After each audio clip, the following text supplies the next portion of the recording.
ನಮಸ್ಕಾರ, ಬೇಸ್ ಇನ್ಫೋಗೆ ಸ್ವಾಗತ. ನಾನು ನಿಮ್ಮ ಕೌಶಿಕ್ ಮಾತಾಡ್ತೀನಿ. ಇವತ್ತಿನ ದಿನ ನಾವೇನು ತಿಳ್ಕೊಟ್ಟಿದ್ದೀವಿ ಅಂದರೆ EPFO ಅಂದರೆ ಎಂಪ್ಲಾಯಿ ಪ್ರಾವಿಡೆಂಟ್ ಫಂಡ್ ಆರ್ಗನೈಸೇಷನ್ ಅಂತ, ಕನ್ನಡದಲ್ಲಿ ಉದ್ಯೋಗಿಗಳ ಭವಿಷ್ಯ ನಿಧಿ ಸಂಸ್ಥೆ ಅಂತ ಕರಿತೀವಿ. ಈ ವಿಡಿಯೋ ಬಂದುಬಿಟ್ಟು ಸ್ಯಾಲ್ರಿಡ್ ಪರ್ಸನ್ಗಳಿಗೆ ಮಾತ್ರ ಹೆಲ್ಪ್ಫುಲ್ ಆಗುತ್ತೆ. ಇದು ಪ್ರತಿಯೊಬ್ಬ ಸ್ಯಾಲ್ರಿಡ್ ಪರ್ಸನ್ಗಳು ತಿಳ್ಕೊಂಡಿರಬೇಕಾಗಿರೋವಂಥ ಬೇಸಿಕ್ ಇನ್ಫಾರ್ಮೇಷನ್ನು.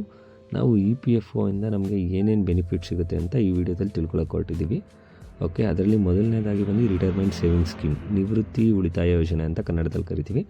ಇದು ಹೇಗೆ ಬೆನಿಫಿಟ್ ಆಗುತ್ತೆ ಅಂದರೆ, ಈಗ ಒಬ್ಬ ವ್ಯಕ್ತಿ 58 ವರ್ಷಗಳು ಕಂಪ್ಲೀಟ್ ಆದಮೇಲೆ ಅವನು ರಿಟೈರ್ಮೆಂಟ್ ಟೈಮ್ಗೆ ದೊಡ್ಡ ಮೊತ್ತದಲ್ಲಿ ಅಮೌಂಟ್ ಬರೋದಕ್ಕೆ ಇದು ಹೆಲ್ಪ್ ಆಗುತ್ತೆ. ಓಕೆನಾ.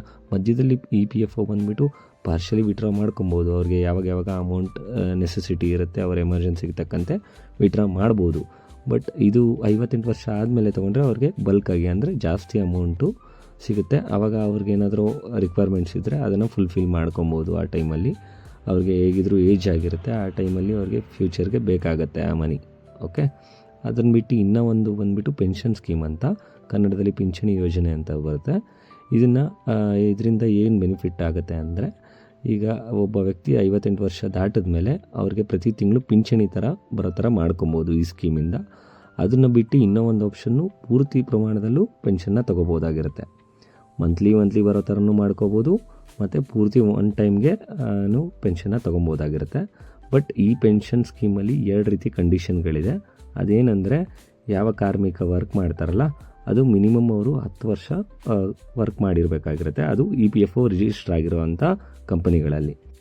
ಇನ್ನೊಂದು ಕಂಡೀಷನ್ ಏನಂದರೆ, ಕಾರ್ಮಿಕ ವರ್ಕ್ ಮಾಡ್ತಾರಲ್ಲ ಅವರಿಗೆ ಮ್ಯಾಕ್ಸಿಮಮ್ 15,000 ಸಂಬಳ ಇರಬೇಕು ಅಥವಾ ಅದರ ಒಳಗಡೆ ಇರಬೇಕು. ಅವ್ರಿಗೆ ಮಾತ್ರ ಈ ಯೋಜನೆ ಹೆಲ್ಪ್ಫುಲ್ ಆಗುತ್ತೆ, ಬೇರೆಯವ್ರಿಗೆ ಈ ಯೋಜನೆ ಅನ್ವಯ ಆಗೋದಿಲ್ಲ. ಮತ್ತು ಈ ಪಿಂಚಣಿ ಯೋಜನೆಯಲ್ಲಿ ಇನ್ನೂ ಅನೇಕ ರೀತಿಯಾದಂಥ ಬೆನಿಫಿಟ್ಗಳಿದೆ. ನಾವು ಅದಕ್ಕೆ ಅಂತಲೇ ಇನ್ನೊಂದು ವಿಡಿಯೋನ ಮಾಡ್ತೀವಿ. ಅದರಲ್ಲಿ ನಿಮಗೆ ಇನ್ನೂ ಏನೇನು ಬೆನಿಫಿಟ್ಗಳು ಸಿಗುತ್ತೆ ಅಂತ ಎಕ್ಸ್ಪ್ಲೈನ್ ಮಾಡ್ತೀವಿ. ಅದು ಬಿಟ್ಟು ಇನ್ನೂ ಒಂದು ಬೆನಿಫಿಟ್ ನೋಡೋದಾದರೆ, employee deposit linked insurance scheme ಅಂತ ಹೇಳುವುದು, ಕನ್ನಡದಲ್ಲಿ ನೌಕರರ ಠೇವಣಿ ಲಿಂಕ್ಡ್ ವಿಮಾ ಯೋಜನೆ ಅಂತಲೂ ಕರಿತೀವಿ. ತುಂಬ ಜನಕ್ಕೆ ಈ ಬೆನಿಫಿಟ್ಟು ಗೊತ್ತಿರೋದಿಲ್ಲ.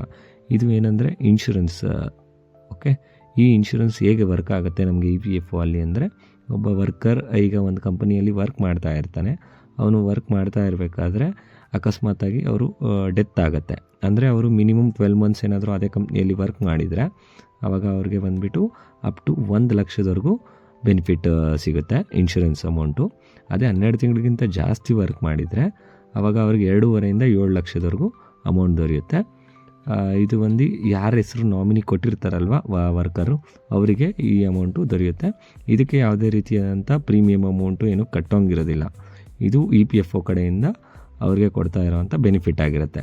ಮತ್ತು ಇನ್ನೊಂದು ಮೇಜರ್ ಬೆನಿಫಿಟ್ ಏನು ಸಿಗುತ್ತೆ ಅಂದರೆ, ನೀವು ಬ್ಯಾಂಕ್ ಅಕೌಂಟ್ಗಳಲ್ಲಿ ಅಮೌಂಟ್ಗಳು ಇಟ್ಟಿರ್ತೀರಲ್ಲ, ಅದಕ್ಕೆ ನಿಮಗೆ ಏನು ಬಡ್ಡಿ ಬರುತ್ತೆ ವರ್ಷಕ್ಕೊಂದ್ಸಲಿ ಅಥವಾ ಬಂದುಬಿಟ್ಟು 3 ತಿಂಗಳು ಒಂದ್ಸಲಿ ಏನು ಬಡ್ಡಿ ಬರುತ್ತಲ್ಲ, ಅದಕ್ಕಿಂತ ಜಾಸ್ತಿ ಬಡ್ಡಿ ನಿಮಗೆ EPFO ಅಲ್ಲಿ ನಿಮ್ಮ PF ಬ್ಯಾಲೆನ್ಸಿಗೆ ಅಮೌಂಟು ಬಡ್ಡಿ ದೊರೆಯುತ್ತೆ.